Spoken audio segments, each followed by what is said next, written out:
चोरी करना संसार में सबसे बड़ा पाप है। चोरी करना, जो भी व्यक्ति चोरी करते हैं, ये सोचो किसी के कितने परिश्रम से कमाई हुई वस्तु को हम चुरा लाते हैं। उस व्यक्ति के दिल से क्या दुआ निकलती है और क्या बद्दुआ निकलती है, जो हमारे जीवन को तबाह करके रख देती है। पापों में सबसे बड़ा पाप है चोरी करना।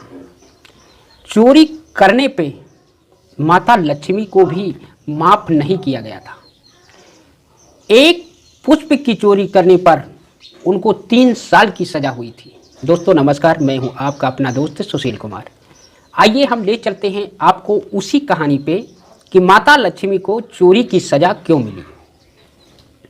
एक बार की बात है, भगवान विष्णु अपनी सैया पर, शेषनाग की सैया पर लेटे लेटे बोर हो गए।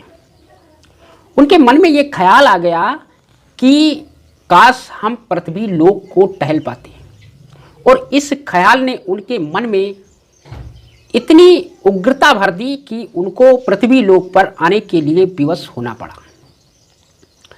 उन्होंने प्रातः के समय पृथ्वी लोक पर आने के लिए विचार मन में बना करके अपने आप को एक अनोखे ढंग से सजा और संवार रहे थे। तभी माता लक्ष्मी उनके समीप आई और बोली, हे नाथ, आप इतना सज धज के कहाँ जा रहे हो?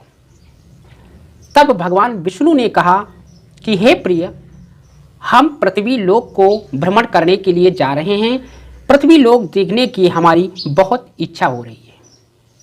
माता लक्ष्मी ने कहा कि अगर आपकी आज्ञा हो तो क्या आपके साथ हम भी पृथ्वी लोक चल सकते हैं? भगवान विष्णु मुस्कुराते हुए बोले कि आप मेरे साथ चल तो सकती हैं, मगर उसके लिए एक शर्त है।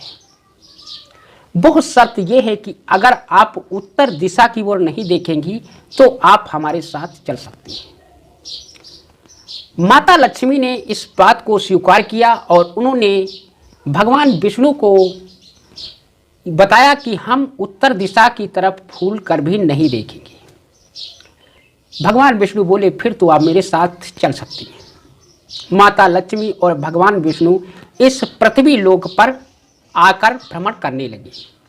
भ्रमण करते करते अचानक उस समय का मौसम ऐसा था कि बारिश हो करके बारिश बंद हो चुकी थी। चारों तरफ हरियाली थी और चिड़ियों की चहक ने माँ लक्ष्मी के मन को मोह लिया। माता लक्ष्मी उस हरियाली को देखते देखते उस मौसम में इतना भाव विभोर हो गई कि उनको ये सुध ही नहीं रही कि हमें यहाँ पर किस चीज को देखने के लिए और किस चीज को मना करके लाया गया है। आखिरकार माता लक्ष्मी ने महसूस किया एक सुगंध, खुशबू पुष्पों की बहुत ही अच्छी आ रही थी। धीरे धीरे उस खुशबू ने माता लक्ष्मी को अपनी ओर आकर्षित करके खींचना शुरू किया और माता लक्ष्मी खिंचती चली गई। वहां पर देखा कि एक पुष्प वाटिका थी जहां नाना प्रकार के पुष्प लगे हुए थे। एक से बढ़कर एक मनमोहक पुष्प उस वाटिका में लगे हुए थे। माता लक्ष्मी ये भूल गई कि यह वाटिका उत्तर दिशा में है और वो बिना कुछ सोचे समझे उस पुष्प वाटिका में जाकर के एक पुष्प को तोड़ करके इस भाव से लाई कि हम अपने प्रभु, अपने प्रीतम को इस पुष्प को देकर भेंट स्वरूप उनके हृदय में अत्यधिक जगह और बनाएंगे। वह पुष्प लेकर जब आई तो भगवान विष्णु की आंखों से आंसू बहने लगे। माता लक्ष्मी समझ गई कि हमने उत्तर की दिशा की ओर देख लिया है, क्योंकि पति के मन की भाव पत्नी समझ सकती है और पत्नी के मन के भाव पति समझ सकता है। इस पे लक्ष्मी जी भगवान विष्णु के चरणों में गिर पड़ी और क्षमा याचना करने लगी कि हे नाथ, हमसे भूल हो गई जो हमने उत्तर दिशा की ओर देख लिया। भगवान विष्णु ने कहा कि दुख हमें इस बात का नहीं, दुख इस बात का है तुमने चोरी की है। माता लक्ष्मी ने कहा कि हे नाथ, हमने चोरी क्या की है? भगवान विष्णु ने तब कहा कि इस पुष्प को जो तुमने चुराया है, क्या उसके माली से इसकी आज्ञा ली थी? माता लक्ष्मी ने कहा नहीं। तो कहा यह पुष्प चोरी का हुआ। अब आपको इसका दंड भोगना पड़ेगा। माता लक्ष्मी ना कुछ कहते हुए बस इतना सा सवाल किया कि हे नाथ, हमारा दंड क्या है। तब भगवान विष्णु ने कहा कि जिस माली के घर बाग से ये पुष्प लेकर आई हो, उसी माली के घर आपको जाकर 3 वर्ष तक उसके इसी वाटिका में काम करना होगा, तब तुम्हारा यह चोरी का ऋण उतर पाएगा। माता लक्ष्मी ना चाहते हुए भी मन को बना करके और उस माली के दरवाजे पर आ गई। एक टूटी फूटी झोपड़ी में माली अपनी 3 पुत्रियों के साथ बहुत ही गरीबी में गुजारा कर रहा था।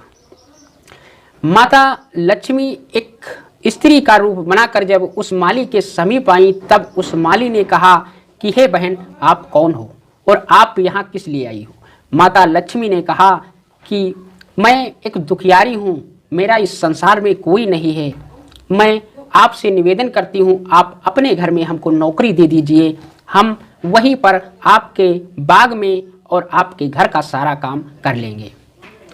उस माली के मन में ऐसा एहसास हुआ कि वास्तव में यह स्त्री बहुत दुख की मारी है। उसे दया आ गई और उन्होंने उसे नौकरी पर रखने के लिए निश्चय बना लिया, परंतु एक शर्त थी। उन्होंने कहा कि हे पुत्री, आप अगर हमको पुत्री के समान मिल सकती हैं तो हम आपको नौकरी दे सकते हैं, क्योंकि जहां हमारी 3 बेटियां हैं वहां चौथी बेटी बनकर आपको इसी गरीबी में गुजारा करना होगा और हमारे पास 2 वक्त की रोटी के अलावा और कुछ भी नहीं है।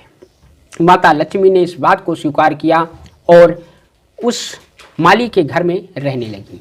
धीरे धीरे समय बीतता गया, माली का दिन दूना रात चौगुनी होती गई और माली धीरे धीरे धनवान होता गया। उसने खेत को खरीद लिया और अपना झोपड़ा भी पक्का बनवा लिया। धीरे धीरे उसके पास पैसों का ढेर लग गया।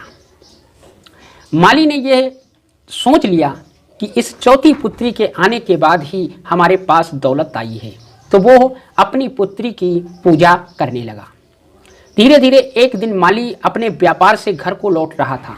लगभग 3 साल बीत चुके थे और 4था वर्ष चल रहा था। तभी उसने देखा कि दरवाजे पर एक बहुत ही सुंदर स्त्री गहनों से सुशोभित और चंद्रमा के समान उसके चेहरे की चमक जो उस सब को मोहित कर रही थी। तब उस माली ने आकर देखा तो वो उसकी वही चौथी पुत्री थी।